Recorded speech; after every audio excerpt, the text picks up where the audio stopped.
Alright, what is going on, guys? Spyfall is back again, coming into the showcase on the brand new White Day remake.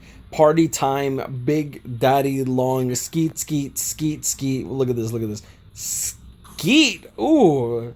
Soul Reaper with a Hollow Killer. Now, we do have Shuhei here with level 10 attack and a normal attack damage plus 20%. Now, what's really interesting about this character is that his multipliers are really high. Now, unfortunately, my boy here is relatively new to the game, so when you're new to the game and you don't have the Brave Battle characters, thanks to K-Lab locking brushes behind the big paywall or time gate wall. I don't know.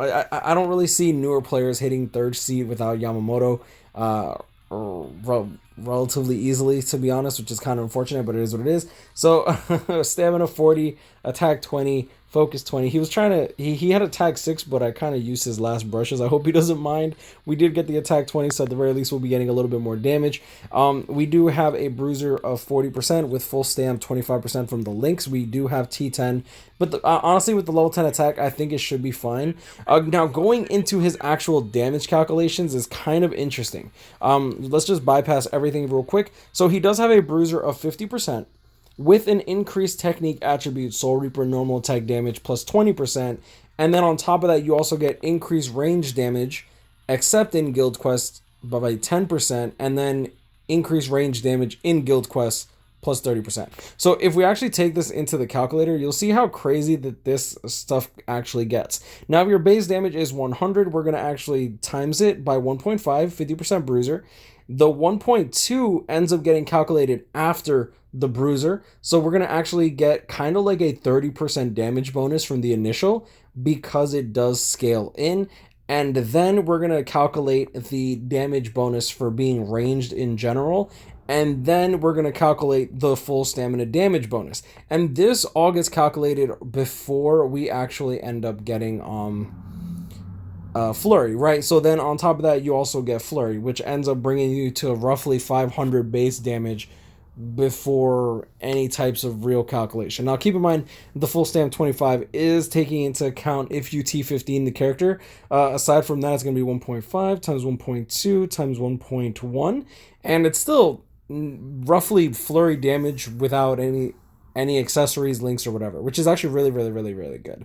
So let's check out what this character has. Now, he has slow on everything. He does have shackler, so every 5 seconds he will send out a pulse that has a 12% chance on each individual enemy to slow them, which stops them from using their strong attacks, slows down their normal attack string, and I'm not sure if it disables their ultimate one-hit kill mechanic. I'm not quite sure how that works.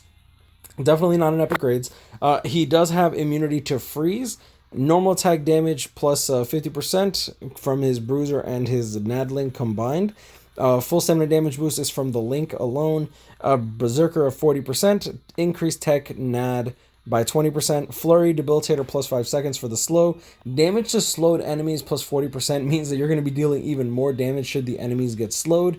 Sprinter plus 1, poise, and of course the increased range damage and increased range damage in guild quests.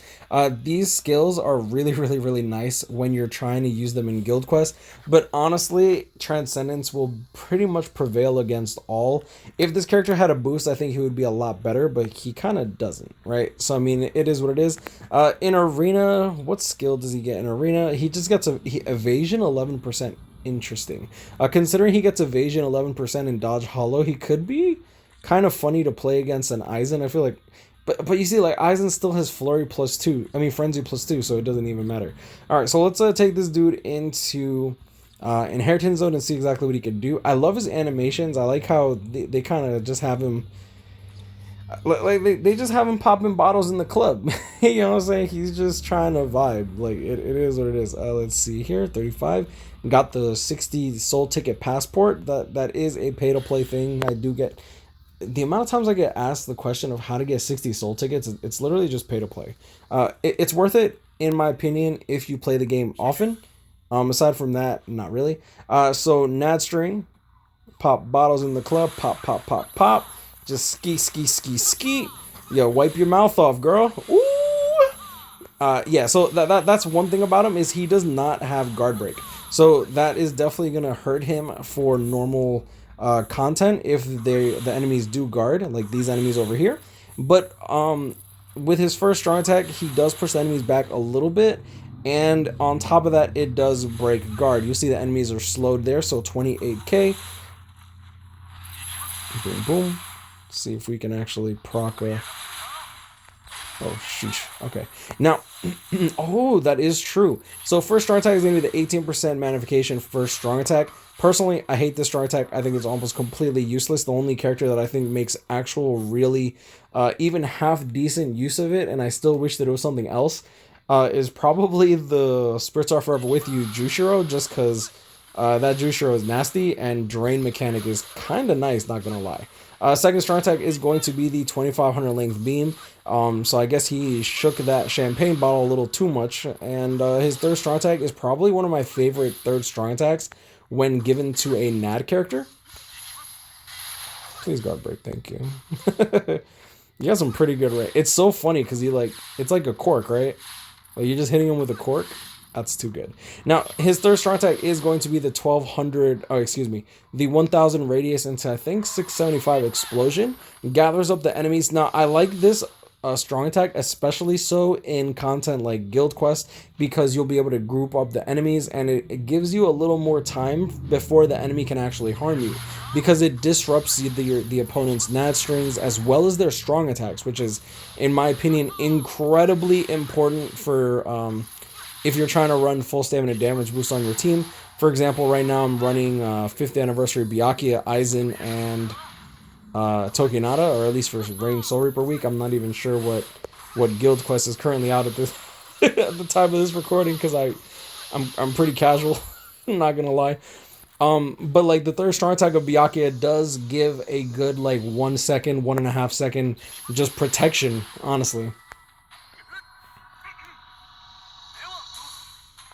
I'm not gonna lie, his damage is actually pretty good considering that the accessories are not very good.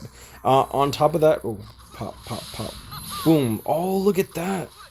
So it does stop the ultimates from going off too. That is good. That is really, really, really good. Pop bottles, let's go. Look, that's my dude right there, bro. Ski, ski, ski. All right. All right, I mean, I guess I don't really have to go into like too many builds on him. Like, I feel like he's kind of self-explanatory. Let me see if I can build him. How should I build him? We don't really have much on this account, which is unfortunate. I hate this, by the way. Like the way that they organize this. Recover stamina could actually be good, by the way. For a new account, how many? 420. That's not that new of an account. Either that, or you actually took my advice and actually built up your inventory box, which I think is super important for new players. I'm actually surprised with how against people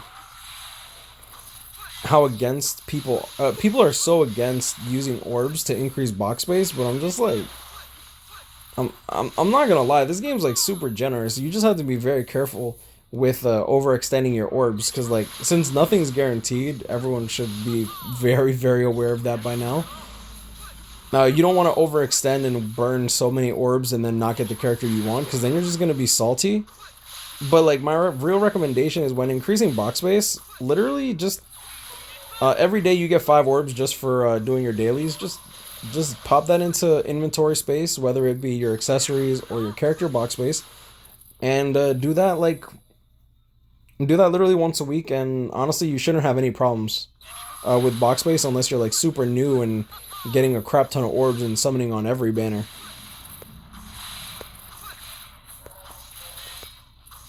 I'm not gonna lie, I'm liking the Shuhei though.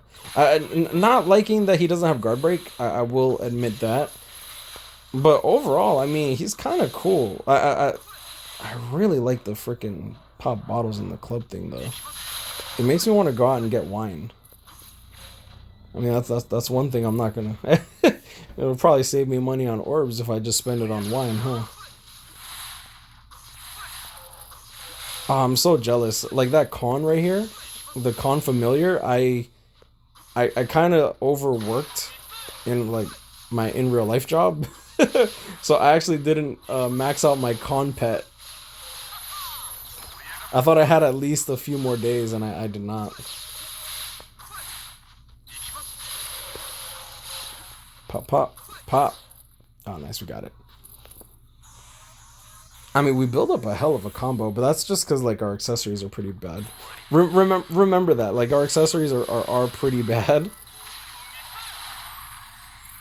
Did that proc it? No, that did not. Pop, pop. I love that quirk. But I mean, I guess that's Shuhei in a nutshell. I think he's pretty fun. I don't think that he's worth summoning for in particular. Like, I wouldn't go in for his individual banner unless you plan to 5-5 him and you're a whale.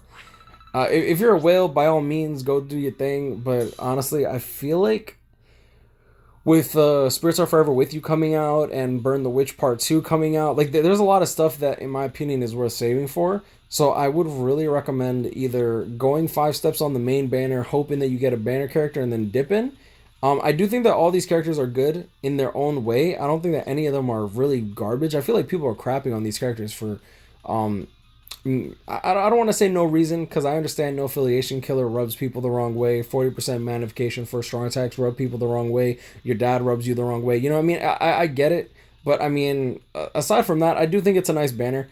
I do think that it's a lot... I think it's really anticlimactic in comparison to like what we've been getting. Like ARPA Ichigo, 6th Anniversary, Spirits Are Forever With You. To be fair, the Stark Baragon was kind of boring. I feel like those characters were pretty basic. Swimsuit was pretty dope. But like we are getting a 3-character banner, which I think that if they're going back to 3-character banners, I'll be super happy. I'm completely fine with that. But I'm gonna leave it at that. Guys, grind on, catch up, and stay blessed. You did 1 step and got a banner. Congrats, man. Good for you. I'm gonna leave it at that. Like, comment, and subscribe. You know, hope y'all enjoyed this video, and I'll see y'all in the next one. Yo, Shuhei. Yo, what'd you do to that girl at the bridal shower, bro? Yeah.